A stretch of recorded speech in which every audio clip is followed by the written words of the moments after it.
అని అతని స్థితి ఏంటో మనకి తెలియజేస్తుంది. జక్కయ్య పొట్టివాడు, మరుగుజ్జోడు, అలాగే యేసయ్యను చూడడానికి చెట్టెక్కాడు.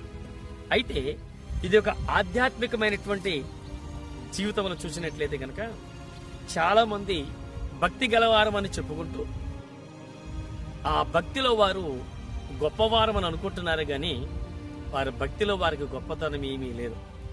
వారు మట్టుగా వారు అనుకుంటున్నారు. దాన్నే ప్రభువు ఏమంటాడంటే స్వనీతి అంటాడు. ఎవరైతే తమ స్వనీతిని ఆధారం చేసుకుంటారో వారి జక్కయ్యలాగా భక్తిలో మరుగుజ్జుడు.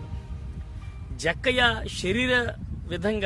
శరీర సంబంధంగా ఫిజికల్ గా మరుగుజ్జుడే, కానీ జక్కయ్య లాంటి మనసు కలిగిన వారు ఆత్మీయ మరుగుజ్జులు అని పరిశుద్ధాత్ముడు సెలవిస్తున్నాడు. వారి ఆత్మీయ మరుగుజ్జుతనం అది కూడా ఎలాగనంటే జక్కయ్య ఎలా అనుకున్నాడో అలా అనుకునేవారు ఉన్నారు. జక్కయ్య తాను